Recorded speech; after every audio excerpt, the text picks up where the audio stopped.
membangkitkan pendudukan petani. Pada tahun ke-118 Catak Lisem, upacara kebangkitan tahunan berlangsung di Awakener Square, Pangkalan No. 6. Shen Xingyan, apakah kamu gugup? Di dalam tim besar itu, seorang gadis cantik yang telah kehilangan sifat kekanak-kanakannya dan memancarkan aura awet muda, mengenakan gaun merah yang mempesona, memandang pria kurus di sebelahnya dengan wajah gugup dan berkata. Suaranya sangat lembut, sehingga orang merasa nyaman setelah mendengarkannya. Sedikit, tapi tidak apa-apa.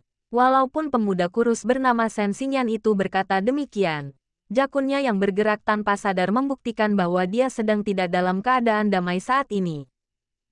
Setelah menjawab, Shen Xingyan masih menatap ke depan dengan tatapan terfokus, tanpa niat untuk terus berbicara dengan gadis di sebelahnya.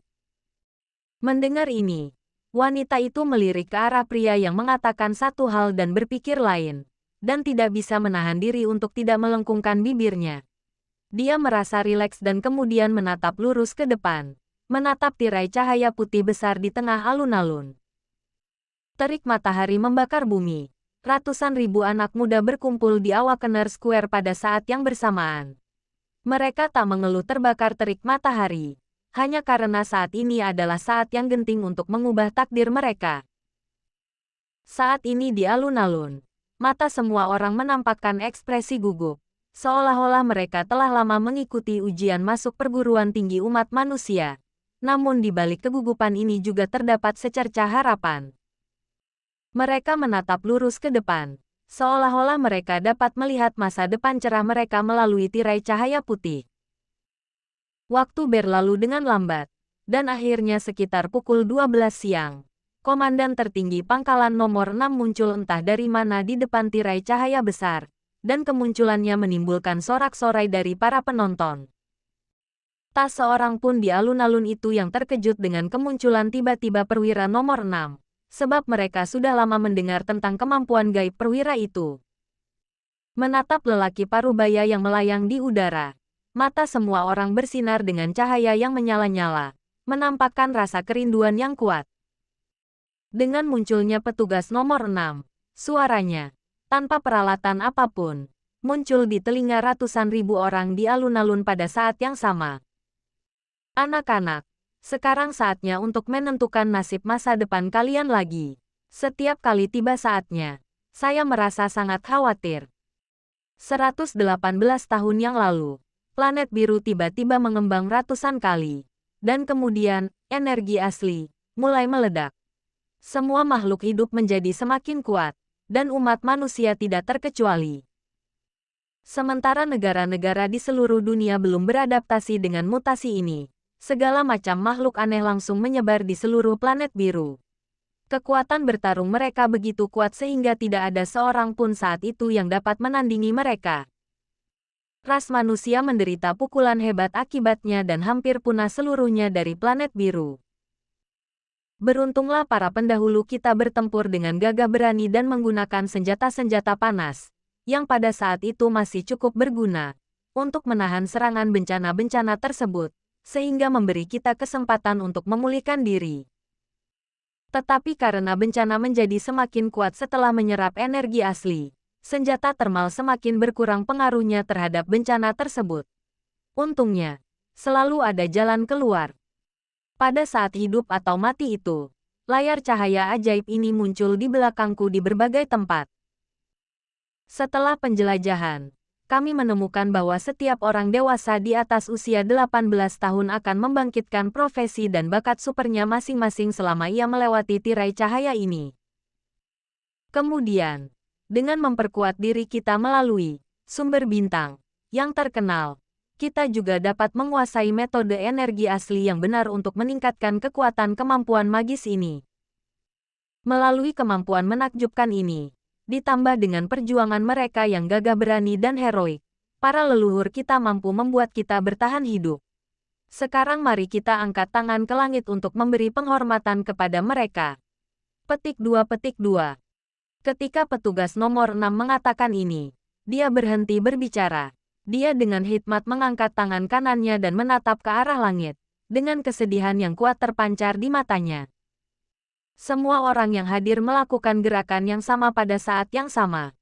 Bahkan anak-anak berusia 3 atau 4 tahun pun mengikuti dan menatap langit, dengan ekspresi serius di wajah kecil mereka.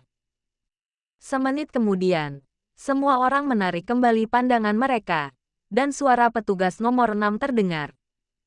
Sekaranglah saatnya bagimu untuk melakukan bagianmu bagi umat manusia. Aku benar-benar berharap kamu dapat membangkitkan profesi dan bakat tempur yang baik untuk menyuntikkan vitalitas baru ke markas kita. Terakhir, saya ingin memberi Anda satu saran terakhir. Apapun hasil kebangkitanmu, jangan mudah menyerah. Masa depan pada akhirnya akan menjadi milik Anda. Mulailah terbangun sekarang. Petik 2. Saat Komandan Pangkalan nomor 6 selesai berbicara, tirai cahaya putih besar itu langsung berubah menjadi merah yang menyilaukan. Warna merah itu seakan penuh dengan daya godaan, yang mana mampu membangkitkan semangat juang ratusan ribu orang yang hadir di sana, membuat mereka semakin bersemangat dan jantung mereka pun berdebar kencang.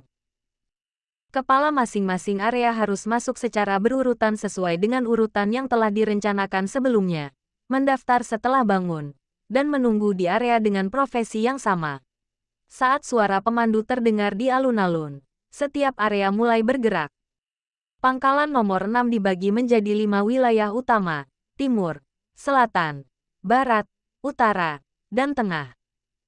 Wilayah pusat tidak diragukan lagi adalah wilayah yang memiliki kondisi terbaik.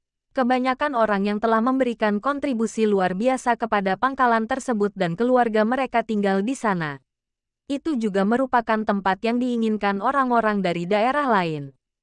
Cara untuk memasuki area pusat juga sangat sederhana, yaitu menukarkannya dengan pahala militer. Asalkan Anda punya cukup prestasi militer, Anda bisa pindah dengan lancar. Tentu saja, jika seseorang membangkitkan bakat super, ia akan diundang ke area pusat untuk perlindungan dan pelatihan utama, dan orang-orang seperti itu ada 1 di antara sejuta. Karena kondisi di area pusat yang stabil, ia juga memiliki jumlah orang terbanyak dalam tim kebangkitan ini. Melihat anak-anak dari kawasan pusat berjalan pertama kali memasuki tirai lampu merah, orang-orang dari kawasan lain tak kuasa menahan diri untuk memperlihatkan ekspresi iri. Shen Xingyan dan gadis kecil bernama Chu Wei tentu saja tidak terkecuali. Melihat sosok-sosok yang berlari mendekat, Shen Xingyan mengepalkan tangannya erat-erat karena rindu, seolah berusaha meraih sesuatu. Chu Wei yang berdiri di sampingnya tentu saja menyadari keadaan Shen Xingyan, dan setelah memikirkannya, dia sangat memahami perasaannya. Lagi pula, meskipun mereka berdua berasal dari distrik utara dan bersekolah di sekolah yang sama, situasi keluarga mereka sangat berbeda. Sayangnya, orang tua Shen Xingyan tidak selamat dari bencana 8 tahun lalu. Sejak saat itu, Xingyan yang berusia 10 tahun telah memikul tanggung jawab untuk menafkahi dia dan saudara perempuannya, yang membuatnya lebih banyak berpikir dan lebih dewasa daripada anak-anak lain seusianya. Kesempatan untuk bangkit ini benar-benar dapat mengubah takdirnya. Jika aku jadi dia, mungkin performaku akan lebih buruk darinya. Setelah memikirkannya, Chu Wei dengan lembut menepuk tangan Shen Xingyan dan memberinya tatapan menyemangati untuk menenangkan suasana hatinya yang gugup. Shen Xingyan, yang selama ini memberikan petunjuk psikologis, tersenyum tipis saat melihat ini. Tangannya yang terkepal berhenti gemetar, dan dia melangkah maju bersama orang banyak. Ketika tiba di depan tirai cahaya besar, langkah Shen Xingyan tanpa sadar mulai menegang. Akan tetapi, sebelum dia bisa menyesuaikan diri, dia terdorong ke dalam tirai cahaya oleh gelombang manusia. Lalu dia merasa seolah-olah ada benih di otaknya yang pecah dari cangkangnya. Shen Xingyan tahu bahwa ini adalah awal kebangkitan profesi dan bakatnya. Meski ini kali pertama dia merasakan perasaan aneh ini, dia bukan orang asing.